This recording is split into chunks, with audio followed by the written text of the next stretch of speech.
Welcome to Bite Size Dental Marketing. Today I have Matt Zolfo with me. Matt, we've been friends a long time. I remember the first time I heard your name, it was from Jessica Nunn. And we were giving a brown bag lunch at MWA. And they're like, "Do you know Matt Zolfo?" And we're like, "Mm-mm." And they're like, "Everybody knows Matt Zolfo." And I, I'll tell you, everyone does know Matt Zolfo. Um, I'm at a conference in San Antonio, and they're like, "You guys know Matt Zolfo?" And we're like, Everybody does." Man, I would love to hear your origin story of how'd you get into dental. I know, we met. You were at Shine selling like $1 billion a week in equipment, and now you're at the professional transition strategies. Talk me through sort of how you got started and how you ended up where you are. Oh, gladly. Well, first of all, I wouldn't wish this on anybody, and there's nobody's really in between on me. They either love me or they can't stand me. So I'm glad that you and I are on the on the latter two of those scenarios. But no, certainly appreciate your time, Eric. You've always been a real good friend, and between you and Andre and the real special organization you guys have built, I'm just glad we can still interface and work together. So. Um, well, my story started in Houston. I grew up in Houston and went to Baylor. And by the grace of God, at the ripe young age of 21, got hired by the largest provider of products and services to the office-based practitioner in the world, which was Henry Schein Dental. Historically, their model for hiring equipment guys was to take a tenured service technician or someone who knew the inner workings or infrastructure of a dental practice, and then kind of hand them a briefcase and have them go design and build dental practices. So my story was very different. I had a degree from Baylor in MIS, Management Information Systems, and believe it or not, professional selling. At the time, Baylor had a consultative sales degree that taught really kind of helping people find a need in business and accomplish that through a series of value-oriented, tasks. So that seemed to fit the Henry Schein model young. So they kind of took a flyer on me. And again, all glory be to God himself. My territory happened to be the largest growing major metropolitan area in the United States, which was DFW. So moved up to Dallas in 2004, and then did that for many, many years. Had the good privilege of helping doctors start practices. First practice I started was a wonderful woman by the name of Jill Sentlinger in Prosper, which at the time was a flashing red light at 380 in Preston-ish, plus a quarter mile or so. And she had just graduated Baylor Dental School and wanted to start her own dental practice. So I didn't design that practice, but took over kind of the equipment order and the overseeing of in-services and all that jazz. So fast forward 14 years from that, did a little over 847 startups between the Oklahoma border and Temple and Tyler out to Weatherford, and would only go to remote markets, West Texas or Houston or Austin, if it was a client that I had already started in North Texas. So that was kind of my foray into groups. 87% of my production were solo practices. General pedo, ortho, oral surgery, pros, you name it, all the specialties. And that was comprised of a budget, an office design, and equipment order, a timeline, an installation schedule. And then as those practices expanded, new operatories, second location, third location, et cetera, et cetera. But that remaining 13% of my production were folks that started with one and ended up with 3 or 10 or 50 or 100. Right. So many of my early clients were doctors that left organized dentistry because they were getting told what to do or were promised equity, and that never came to fruition, and felt they could build a better mousetrap in serving patients, be it via marketing or branding or scope of services or whatever. So now, fast forward, coming up on 20 years here from 2004, we're in 2023. So next year will be 20 years. One of my, kind of back to the Baylor story, one of my college buddies and guys that I was in business school with was a gentleman by the name of Kyle Francis. And while Kyle and I are the same age, he was a year behind me at Baylor. I'm sure, in the Midwest, Kansas and Oklahoma and Texas, we tend to hold kids back so they grow a little bigger, and for sports, Mm-hmm, mind you, mm-hmm, can mm-hmm, mm-hmm. be a little larger. I went the music route in high school, so Kyle did the sport route, but he was a year behind me at Baylor and actually walked on to the Baylor basketball team. And he had done a internship at Goldman, summer internship, and come back and realized wanted to kind of get into private equity and investment banking and finance and stuff like that. And when he came back, realized that the Wolf of Wall Street wasn't just a movie; it was a lifestyle, and that a lot of those guys are on the road 200 days a year and struggle to maintain a family and a marriage and all that Mm-hmm. jazz. And he and I, being kind of good old boys from my family, was originally from the Midwest. He's from Kansas, so we'd always kind of hit it off real well. Anyways, make a short story real long. I started at Shine in 04. Kyle started at Shine in 05 in Lubbock as an equipment guy. And then over the years was doing kind of transitions on the side. And unbeknownst to me, over the last 15 years, had built the largest merger and acquisition consultancy in the country. So early on, he transacted with some groups that were doctor to doctor or doctor to group in the Panhandle or in Colorado Springs, and it just ended up being a terrible outcome. So he swore off working with organized dentistry for years on end. Well, our paths intersect. I'd build and scale and help these guys that are doctors owning, groups that end up with 30 or 50 or 100 locations. They're doctor owned and doctor operated and clinically autonomous. So with Kyle, that pendulum had swung over the years, and Mm-hmm. we just he kind of kept eating his way up the food chain, doing bigger and bigger deals. So now I'm an M&A advisor at PTS, Professional Transition Strategies, one of seven. And we basically take on multi-doctor practices, multi-location practices. And then a couple times a year, we'll take a small platform direct to private equity. So a group that's got 15, 30, 35 Mm-hmm. locations that's shifted from cash to accrual-based accounting methodology, already has an admin built out, and is looking for a meaningful sponsor, seeking, putting multi-site healthcare capital to work. We run process on those folks as well. So it's meaningful work. It's a lot of work, but it's been fun to kind of come full circle and start with the little guy and work with the little guy, and now kind of protect the little guy or gal Yeah. in partnering with a meaningful group that can really kind of create generational wealth by them leveraging their practice as an investment vehicle. So it's fun. Man, that's awesome. When you were talking, when you threw out the percentage, the exact percentage of private offices you worked with, I remember when we started being friends, you asked us for some help on building out an admin. And I remember being so impressed of this like complete handmade, hand rolled system of like, you're like, no, 7 spaces before the name means this thing. And Oh my a gosh. dash I'd space. forgotten all that. Yeah. I remember thinking like, this man is either brilliant or absolutely just Crazy. Yeah. crazy. Yeah. And Hence like the that, hence the two versions. I alluded to that from the get go here. People either uh-huh. love me or they hate me. It's either I can't work with this, or this is fantastic. This So is amazing. No, and yeah. I just remember thinking like, man, this man has hand rolled an entire CRM on, Yeah. in a In notepad. Outlook tasks and notes. In No, uh-huh. luckily I've graduated into Salesforce now that I've joined PTS, and and that was one of the I won't say contributing factors, but leading factors that got me Uh-huh. here. Is there's in my mind, data validates instinct, and no Mm-hmm. different than a doctor's got a schedule or an executive has a handler in terms of where to go and what to do to make the most of time. Time's the biggest asset we all have, Yeah. finite asset rather, an important asset we all have. So yeah, it's fun to have some tools other than a BlackBerry left over from all those years of experience. Yeah, that's funny. Now, what are you seeing as the top 2 or 3 challenges that private doctors are facing today?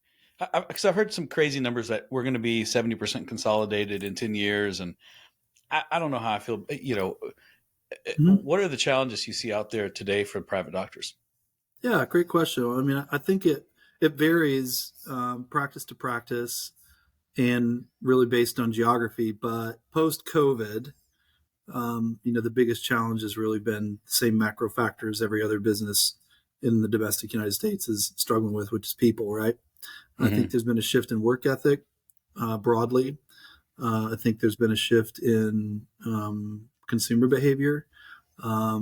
And, the world's of an ever evolving thing in place, but specific to the industry, I think the two main things that are shifting are that, when you and I started, or I started at least in this Mm-hmm. business 20 years ago, most people wanted to associate a year or two and then go do their own thing, start their own Yep. practice. And part of the leading indicator of them choosing dentistry was autonomy and being a business Mm-hmm. owner. Setting your own That's just schedule. not the case anymore. Yeah. Most folks, I think in general, guys or girls alike, are happy showing up, getting 401k, getting benefits, getting, disability, having days off, and, having somebody else schedule their CE, having somebody else do all their credentialing, and, punching a time card and coming in and going out. So I think from a patient care standpoint, that's, hasn't really affected anything, but from business owner standpoint, and really kind of what the legacy of dentistry will be down the road is shifting because the providers are shifting, right? Mm-hmm. So two things: the pain point of people for small businesses, and then the fact that most doctors entering the workforce as a provider, on a macro level, don't have a strong desire to be an owner. So it's probably the two biggest things. Yeah, I'm shocked at how consistently poor staffing is today. And I think the front desk has been solidified, but I think hygiene is still a terrible problem for most of our offices. Yeah, But no, I, that's nationwide. I mean, yeah, I think the most recent statistic I read, and don't quote me on this, is something like 30% of the hygienists within the workforce didn't return post COVID. hmm So hmm there's been some big shifts there with a couple hygiene schools that have kicked up. A couple states are now allowing hygienists to own dental practices, in based on access to care limitations where you don't have enough dentists as there is right now. So broadening that thesis is see more people if you can open up the owner pool, right? But yeah, that's definitely been the biggest thing. COVID was just a weird time with the Black Swan event of people showing up for interviews to get check a box for unemployment, and then not showing up the first day of work. I think we're through a lot of that stuff, yeah, oh yeah, but you know, labor rates for sure with inflation have crept up a bit. Well, collection solves all evil, so is all evil. So once you cover your fixed costs and you're covering the cost of your folks, there's still plenty of margin in dentistry from an owner standpoint. But yeah, hmm it's a macro pain that everybody's feeling for sure. yeah. It's uh, interesting that you're on today. I just got off with Jessica probably an hour and a half ago recording, and she was just talking us through. She's killing it at Maven, right?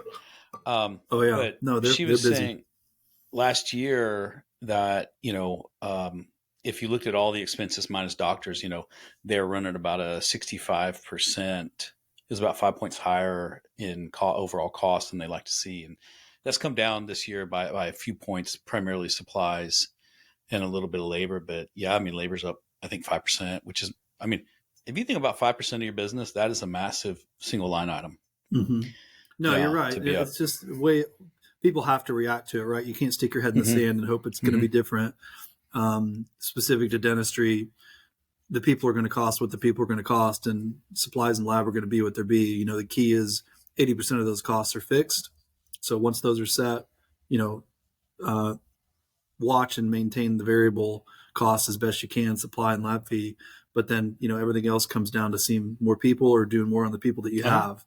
Only two Yep. ways to, grow a dental practice: see more patients or broaden the scope of procedures you offer the patients you hmm have. So hmm hmm the people hmm that have adjusted to that or have, done a satellite location or built a satellite location, or bought a satellite location, um, can still keep that growth curve moving up.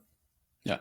Now, final question for you. Do you feel that we'll be 70% consolidated in 10 years? Great is that question. is that a number that people throw out for clickbait? So the only thing you can do is look at history as a leading indicator, right? So what's hmm happening in hmm dentistry right now is what happened in the hospital system 40 years ago, the pharmacy system 30 years ago, dermatology about 10 years ago, vet about 4 years ago, now dentistry. The other two verticals that we're currently in are fertility, um, and medical aesthetics. and plastic surgery. Mm-hmm. And if you look at any of the Harvard, Yale studies on equity arbitrage consolidating marketplaces, about 60% of businesses participate. And, those marketplaces tend to be uh, fragmented healthcare systems wherein there's federal or state law that the provider has to be the one Mm-hmm. doing the work or has to be the owner by law with good reason, but that are siloed, right? Where you have limited access to economies of scale, limited access to hiring and firing, revenue cycle finance, accounting. Mm-hmm. So having a way to optimize a group of practices or a group of providers while still maintaining that quality of care or enhancing that quality of care is kind of the thesis of investing in the space, right? On top of that, everybody's got teeth. If your house burns down, you get a new house. If you total your car, you get a new car. Mm-hmm. You need dental work, you're largely going to pay out of pocket for it, right? Right. So it is really a cash business, similar to medical aesthetics and plastic surgery, masked by this facade of insurance, right? And people know that. So in essence, I think that 60 to probably 65% of dentists will participate, and 30 to 35 to 40% of dentists won't. And you'll still be able to hang a shingle and own a dental Mm-hmm. practice and operate a dental practice. What you won't be able to do 3 to 5 years from now, candidly, because I think we'll probably be consolidated in around 7. It won't be 10, and it's not going to be 2. But in hindsight, it'll all be 2020. What you won't be able to do 3 to 5 years from now is leverage your practice as an investment vehicle. And what I mean by that is, it will return to an equilibrium of transaction pricing being a methodology of a percentage of collections, similar to what individuals are trying to buy practices at right now. If you look back, 10, 15 years, getting a lending approval at 100% of collections was just unheard of from a bank, because there would be some attrition when that doctor's goodwill goes away and old doctor goes away and new doctor comes in. Well, Mm-hmm. now Mm-hmm. you can't buy a practice for 70 to 80% of collections anymore. In a No, you major sure can. MSA, you might be able Mm-hmm. to in a rural area where they're the only provider, and that's all that you've got, buyer one of one, right? That's going to do that. But effectively, we don't do a lot of individual transactions, but we do some annually, and they tend to trade at the 90 to 100% of collections mark, certainly if they're in a major market, because there's a lot of people looking to buy that practice. So in summary, I think we will get to that equilibrium here within probably 5 to 7 years. But people that participate in the upside of the equity will need to be in now or next year to really achieve some kind of generational wealth out of the increase of that equity.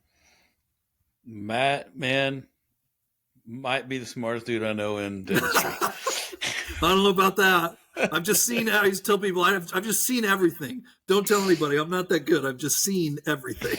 Namely, what not to do, but also some people That's that have done funny. it right. So if you bank those learnings, then hopefully you can pass them on to somebody else.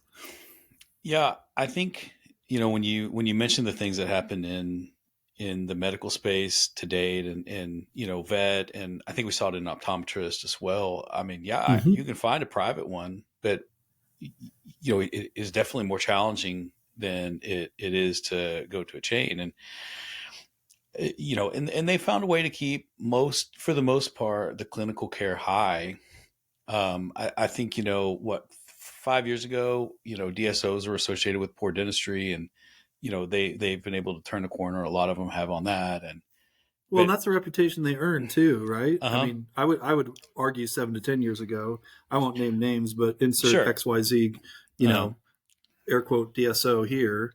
There are those groups that do de novos and startups, and those that buy practices.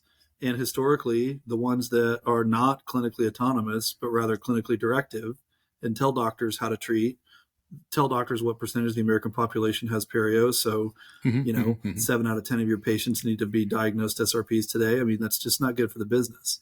No, it's not. And in fact, I read a statistic recently that with those types of groups, the average tenure of an administrative employee is like 18 and a half months, and the average tenure of a clinical employee something like 14 months, because you just Hmm. it ends up being a revolving door of recruiting and replacement. But in summary, most of the doctor-led, doctor-owned groups, of which there's about 350 in the country, self-identifying DSOs from 2 to 2,000 partners, or partner doctors or partner locations, right? Most of them, and by most I mean like 70, 80%, are clinically autonomous. So the theory is to augment training or offer, clinical training if you need it. But for all intent and purposes, that's a doctor decision or a practice decision. Right, right. And it's good that is the industry standard now. The other thing, the joke we use within our firm is DSO is either a 3-letter acronym or a 4-letter word, depending on who you talk to. And luckily, with hopefully some folks like us on the advisory side and doctors being picky about who they partner with, if they're, talking to a group individually, finding the right one that will maintain that goodwill of the business and maintain that presence of serving the community of patients that comprise the practice. There's a lot of groups that are passionate about that. And there's plenty of upside without touching any of that, right? You're going to get margin from not paying people less, but making people's lives more efficient, or Right. to your point, optimizing front office, optimizing schedule, maybe doing assisted hygiene, or broadening the scope of procedures that you just really didn't have a roadmap for. In fact, the average increase in margin of a single solo practice when plugged into a group, same year-over-year collections, is something like 8.2%, straight to the bottom line. And that's just economies of scale on payroll, just being supplies, effective, lab, right? And it's not that you're getting told what to buy; it's you're buying it from the same person for less.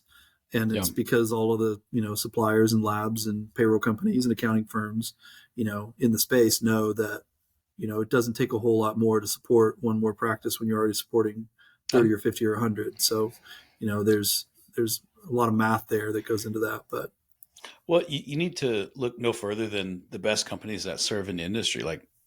And, selfishly, the reason we specialize in dentistry is we know it is the first practice was very expensive. The second, third, fourth, and X practices for us to serve is like, we're not retraining our staff on how to write content. When someone says all on X, we know exactly what that means. We know what happens when we have a young doctor come in. We know what happens when we build an op or add a technology.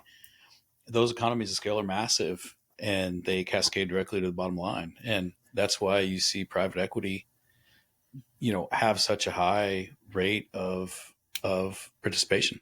Yeah, no, for sure. And that's why, I really do get a lot of joy out of what I do. I had the pleasure starting these things early on, and now, it's a real passion of really everybody on our team that the legacy of private practice is maintained and leveraged as an investment vehicle. So, at the risk of sounding wildly arrogant, I feel like, the process we run ends up making us market makers rather than market matchers, right? But driving up returns and transaction pricing for doctors that want to partner and that want to participate in this, and making sure that there's no gotchas or watch outs down the road. We want to make sure that is really that practice and the goodwill and the legacy of the business does live on indefinitely. So doing well by doing good, kind of the good old fashioned mantra for business. So it's been working out so far. Man, Matt, that's a wonderful place to wrap it up. Matt Zolfo, Professional Transition Strategies. Thanks so much for being on the show, my man. I appreciate it, Eric. Thanks for your time.